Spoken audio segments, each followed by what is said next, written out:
وإلى مدين أخاهم شعيبا قال يا قوم اعبدوا الله ما لكم من إله غيره ولا تنقصوا المكيال والميزان إني أراكم بخير وإني أخاف عليكم عذاب يوم محيط. ويا قوم أوفوا المكيال والميزان بالقسط ولا تبخسوا الناس أشياءهم ولا تعثوا في الأرض مفسدين.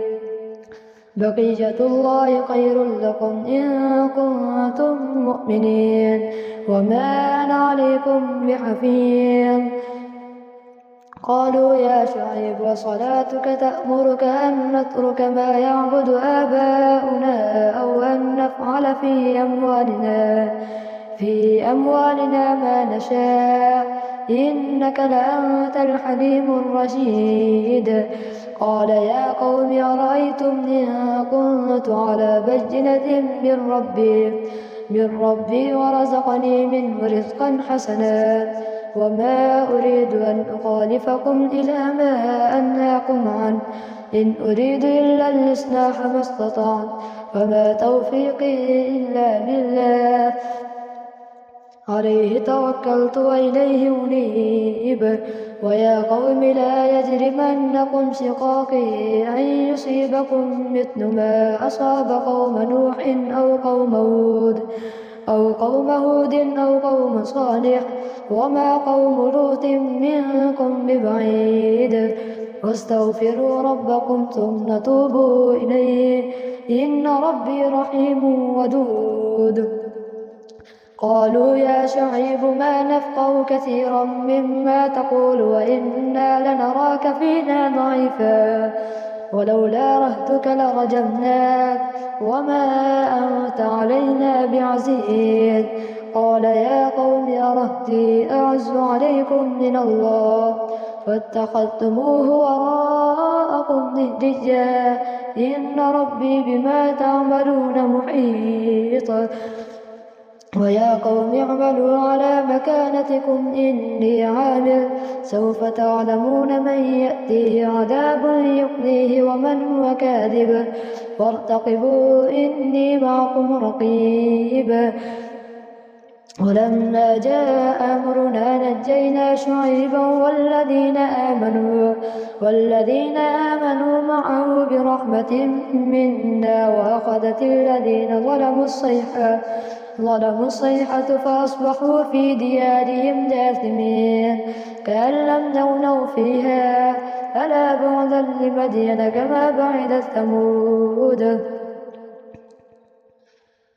ولقد أرسلنا موسى بآياتنا وسلطان مبين إلى فرعون وملئه فاتبعوا أمر فرعون وما أمر فرعون برشيد.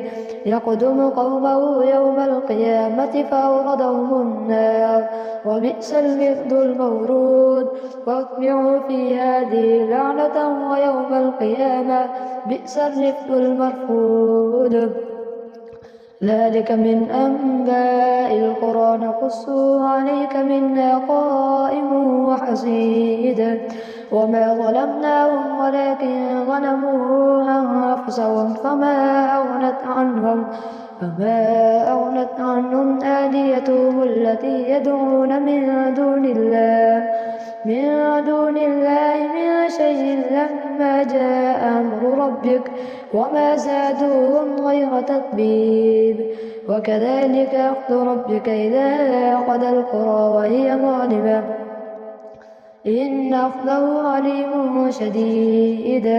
إن في ذلك لآية لمن خاف عذاب الآخرة ذلك يوم مجموع له الناس وذلك يوم مشهود وما نؤخره إلا لأجل معدود.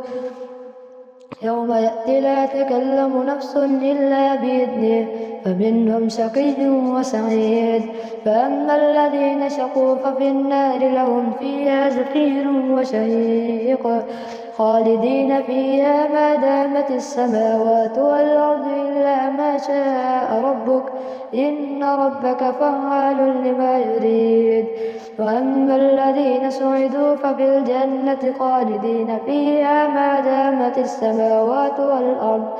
ما دامت السماوات والأرض إلا ما شاء ربك عطاء غير مجذوذ فلا تك في مرية مما يعبد هؤلاء ما يعبدون إلا كما يعبد آباؤهم من قبل وإنا لموفوهم نصيبهم غير منقوص ولقد آتينا موسى الكتاب فاختلف فيه ولولا كلمة سبقت من ربك لقضي بينهم وإنهم لفي شك منه مريب وإن كلا لما ليوفينهم ربك أعمالهم إنه بما يعملون خبير فاستقم كما أمرت ومن تاب معك ولا تطغوا إنه بما تعملون بصير ولا تركنوا إلى الذين ظلموا فتمسكم النار وما لكم من دون الله من أولياء ثم لا تنصرون وأقم الصلاة طرفي النهار وزلفا من الليل إن الحسنات يذهبن السيئات ذلك ذكرى للذاكرين فاصبر فإن الله لا يضيع أجر المحسنين فلولا كان من القرون من قبلكم أولو بقية ينهون عن الفساد في الأرض إلا قليلا ممن أنجينا منهم واتبع الذين ظلموا ما أترفوا فيه وكانوا مجرمين وما كان ربك ليهلك القرى بظلم وأهلها مصلحون ولو شاء ربك لجعل الناس أمة واحدة ولا يزالون مختلفين إلا من رحم ربك ولذلك خلقهم وتمت كلمة ربك لأملأن جهنم من الجنة والناس أجمعين فكلا نقص عليك من أنباء الرسل ما نثبت به فؤادك وجاءك في هذه الحق وموعظة وذكرى للمؤمنين وقل للذين لا يؤمنون اعملوا على مكانتكم إنا عاملون وانتظروا إنا منتظرون ولله غيب السماوات والأرض وإليه يرجع الأمر كله فاعبده وتوكل عليه وما ربك بغافل عما تعملون ألف لام را تلك آيات الكتاب المبين إنا أنزلناه قرآنا عربيا لعلكم تعقلون نحن نقص عليك أحسن القصص بما أوحينا إليك هذا القرآن وإن كنت من قبله لمن الغافلين إذ قال يوسف لأبيه يا أبت إني رأيت 11 كوكبا والشمس والقمر رأيتهم لي ساجدين قال يا بني لا تقصص رؤياك على إخوتك فيكيدوا لك كيدا إن الشيطان للإنسان عدو مبين وكذلك يجتبيك ربك ويعلمك من تأويل الأحاديث ويتم نعمته عليك وعلى آل يعقوب كما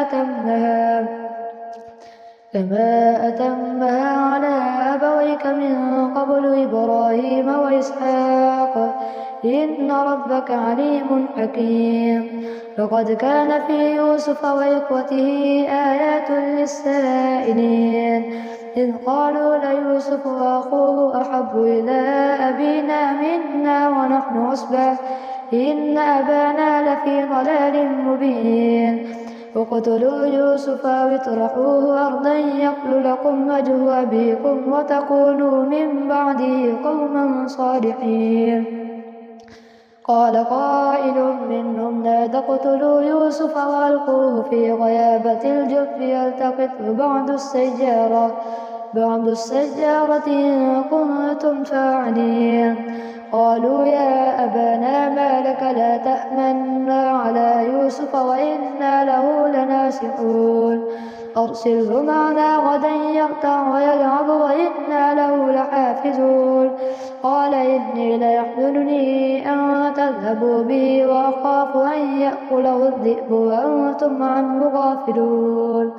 قالوا لئن أكله الذئب ونحن عصبة إنا إذا لخاسرون. فلما ذهبوا به وأجمعوا أن يجعلوه في غيابة الجب وأوحينا إليه لتنبئنهم بأمرهم هذا وهم لا يشعرون.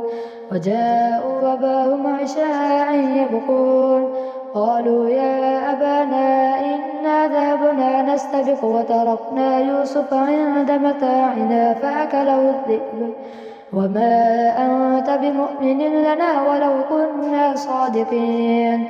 وجاءوا على قميصه بدم كذب قال بل سولت لكم أنفسكم أمرا فصبر جميل والله المستعان على ما تصفون. وجاء السيارة فأرسلوا واردهم فأدلى دلوه قال يا بشرى هذا غلام وأسروه بضاعة والله عليم بما يعملون.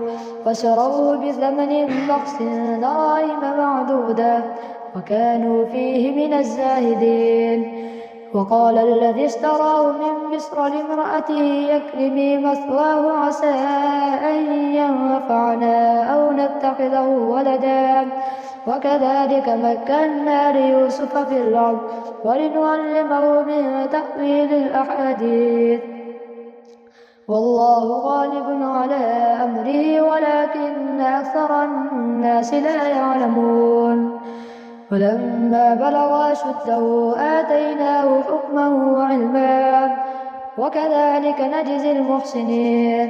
وراودته التي هو في بيتها عن نفسه وغلقت الأبواب وقالت هيت لك قال معاذ الله إنه ربي أحسن مثواي إنه لا يفلح الظالمون.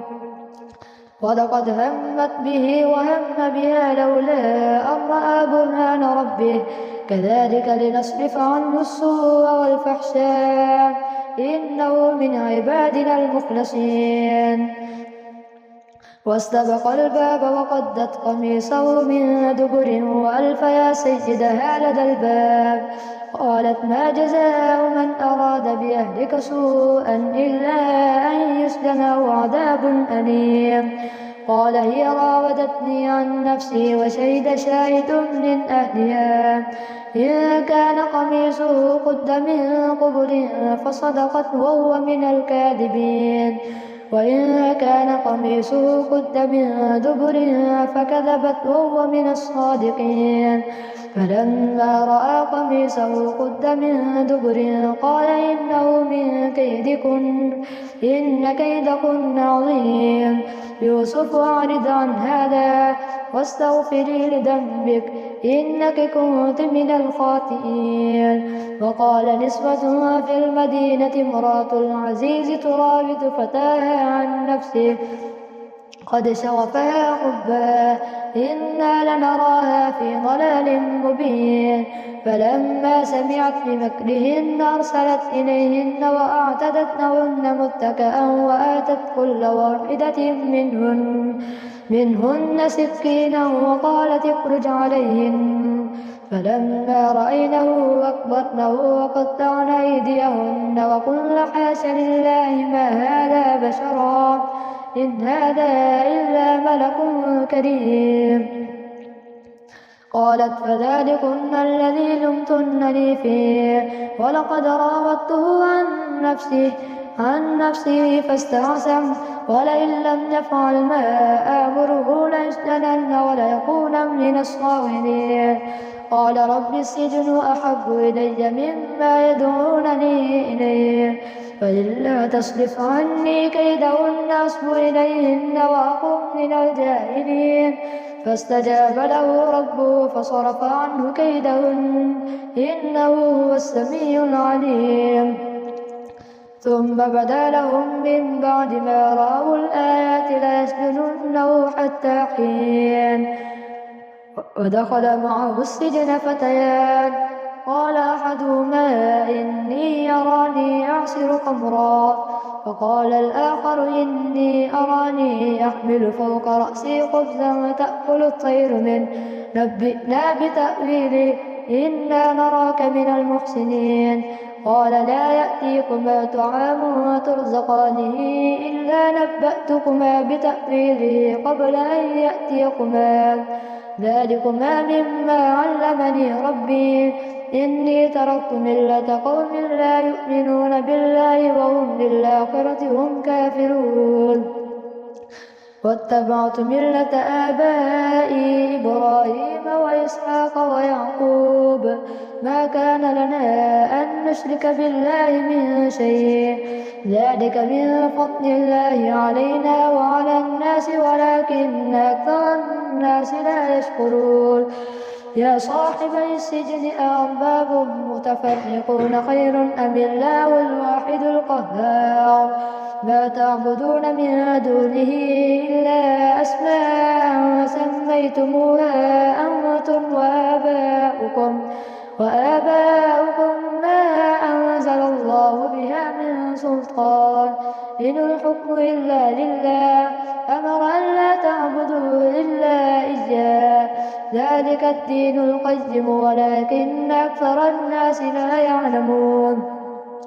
يا صاحبي السجن أما أحدكما فيسقي ربه خمرا وقال الآخر فيسلب فتأكل الطير من رأسه قضي الأمر الذي فيه تستفتيان.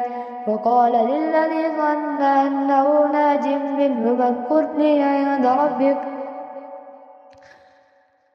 يا صاحبي السجن أما أحدكما فيسقي ربه خمرا وأما الآخر فيسلب فتأكل الطير من رأسه قضي الأمر الذي فيه تستفتيان. وقال للذي ظن أنه ناج منه اذكرني عند ربك فأنساه الشيطان ذكر ربه فلبث في السجن بضع سنين.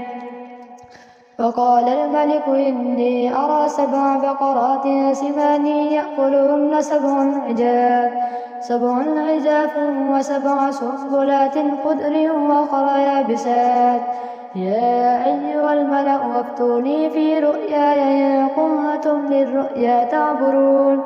قالوا أضغاث أحلام وما نحن بتأويل الأحلام بعالمين. وقال الذي نجا منهما وادكر بعد أمة أنا أنبئكم بتأويله فأرسلون. يوسف أيها الصديق وافتنا في 7 بقرات سمان يأكلهن 7 عجاف و7 سنبلات خضر وأخرى يابسات لعلي أرجع إلى الناس لعلهم يعلمون. قال تزرعون 7 سنين دابا فما حسبتم في سنبله إلا قليلا مما تأكلون. ثم يأتي من بعد ذلك 7 شداد يأكلن ما قدمتم إلا قليلا مما تحسنون. ثم يأتي من بعد ذلك 7 شداد يأكلن ما قدمتم لهن إلا قليلا مما تحسنون. ثم يأتي من بعد ذلك عام وفيه يغاث الناس وفيه يعصرون.